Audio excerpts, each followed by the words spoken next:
मणिपुर जल रहा है और हर कोई पूछ रहा है आखिर क्यों। सवाल सीधा है पर इसका जवाब सीधा नहीं है। इसकी जड़ें दशकों बल्कि सदियों पुरानी है।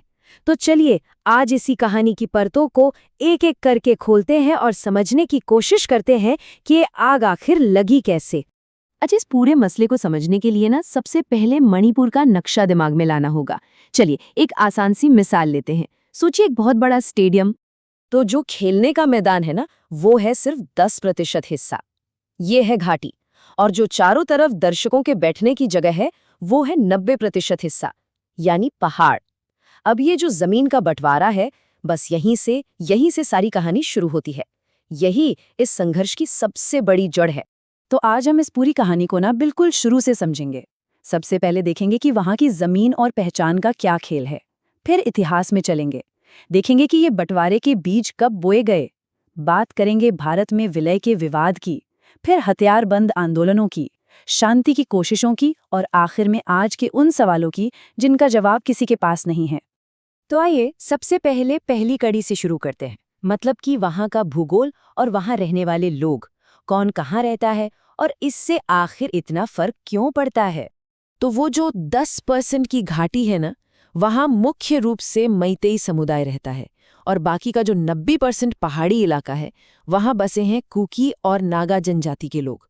मतलब जमीन का बंटवारा और आबादी का बंटवारा लगभग एक जैसा है। और बस असली कहानी यहीं से शुरू होती है। अब चलते हैं थोड़ा पीछे इतिहास में, ये समझने के लिए कि ये खाई इतनी गहरी हुई कैसे। और कहानी पहुंचती है अंग्रेजों के दौर में, जिन्होंने अपनी मशहूर फूट डालो और राज करो की नीति का बीज यहां भी बो दिया था। मणिपुर का इतिहास ना बहुत उतार चढ़ाव वाला रहा है। एक वक्त था जब ये एक आज़ाद फलता फूलता राज्य था। फिर बर्मा के हमले ने इसे लगभग तबाही ही कर दिया और इसी मौके पे एंट्री होती है अंग्रेजों की और फिर कहानी पूरी तरह बदल जाती है। अब मजे की बात यह है कि अंग्रेजों ने मणिपुर पर सीधे सीधे कब्जा नहीं किया। उन्होंने इसे एक रियासत या प्रिंसली स्टेट बना दिया। मतलब कहने को तो राजा मणिपुर का ही था, पर असल में लगाम वो तो अंग्रेजों के ही हाथ में थी। और यहीं पर अंग्रेजों ने वो चाल चली जिसने आज तक की नींव रख दी। उन्होंने क्या किया, घाटी के लिए अलग नियम कानून बनाए और पहाड़ी इलाकों को उनको लगभग अपने हाल पे ही छोड़ दिया। मतलब एक ही राज्य में दो तरह का शासन। और यहीं से घाटी और पहाड़ के बीच पहली दरार पड़ी। ठीक है, तो अंग्रेज चले गए, लेकिन कहानी में एक और बहुत बड़ा और शायद सबसे विवादित मोड़ आना बाकी था। ये था मणिपुर का भारत में विलय। एक ऐसा फैसला जिस पर आज तक सवाल उठते हैं। कई लोग मानते हैं और ये आरोप भी लगता है कि उस वक्त मणिपुर के राजा को शिलोंग में एक तरह से हाउस अरेस्ट कर लिया गया था और वहीं उनसे जबरदस्ती विलय के कागजात पर दस्तखत करवाए गए। इसी वजह से मेइतेई समुदाय का एक बड़ा तबका आज भी इस विलय को वैध नहीं मानता, वो इसे एक धोखा मानता है। अब विलय के बाद एक कानून आया जिसने इस खाई को और चौड़ा कर दिया। देखिए, कानून ये कहता है कि घाटी में रहने वाले मेइतेई लोग पहाड़ों में जमीन नहीं खरीद सकते, लेकिन पहाड़ों में रहने वाले जनजाति समुदाय के लोग घाटी में जमीन खरीद सकते हैं। अब ये जो नियम है ना, यही आज मेइतेई समुदाय के गुस्से और उनकी असुरक्षा की एक बहुत बड़ी वजह है। और बात सिर्फ जमीन की नहीं थी। कुकी और नागा समुदायों को अनुसूचित जनजाति यानी एसटी का दर्जा दिया गया। इसके अपने फायदे हैं। सरकारी नौकरियों में, शिक्षा में आरक्षण मिलता है। लेकिन मेइतेई समुदाय, जो उस समय ज्यादातर मामलों में आगे था, उन्हें ये दर्जा नहीं मिला। तो एक तरफ जमीन का कानून, दूसरी तरफ आरक्षण, इसने दोनों समुदायों के बीच की लकीर को और भी गहरा कर दिया। अब जब सालों तक राजनीतिक शिकायतों को अनसुना किया गया, तो फिर क्या हुआ?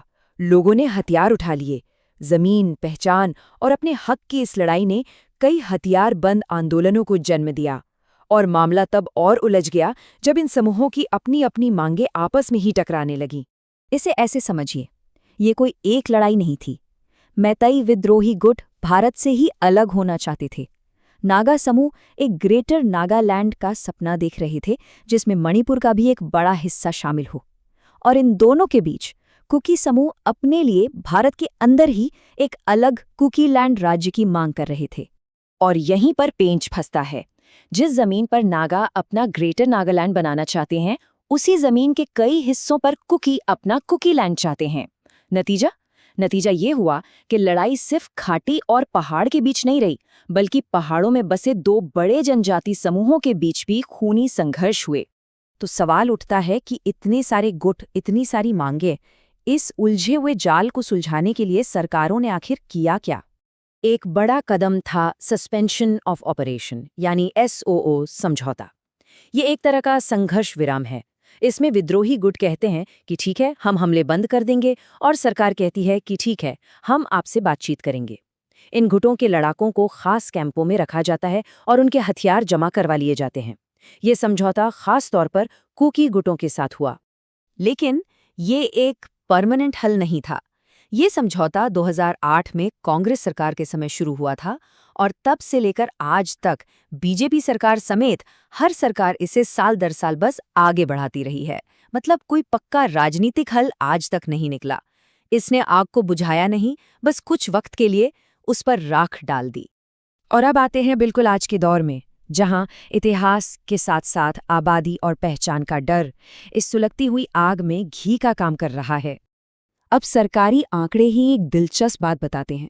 वो कहते हैं कि मणिपुर में जनसंख्या बढ़ने की रफ्तार पूरे देश के औसत से कई ज्यादा है, और ये बढ़ोतरी खास तौर पर पहाड़ी जिलों में देखी गई है, जिसे सरकार खुद असामान्य मानती है।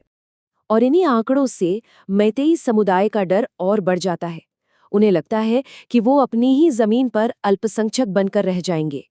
आप देखिए, 1901 में वो राज्य की आबादी का करीब 60% थे, और आज ये आंकड़ा 50% से भी नीचे आ गया है। तो कुल मिलाकर कहानी क्या है? ये कोई एक मुद्दा नहीं है, ये जमीन पर अधिकार की लड़ाई है। ये अनुसूचित जनजाति यानी ST दर्जे की मांग की लड़ाई है। ये अलग अलग गुटों की एक ही जमीन पर दावों की लड़ाई है। और इन सब के ऊपर ये आबादी और अपनी पहचान खो देने के डर की लड़ाई है। मतलब एक ऐसा उलझावा जाल जिसे सुलझाना नामुमकिन सा लगता है। और यहीं आकर हम उस सबसे बड़े और सबसे मुश्किल सवाल पर खड़े हो जाते हैं, जब किसी मसले की जड़ें इतनी गहरी हों, जो इतिहास, जमीन और पहचान से जुड़ी हों, तो आखिर मणिपुर में एक स्थायी शांति का रास्ता दिखता भी है या नहीं, या फिर ये आग ऐसे ही सुलगती रहेगी।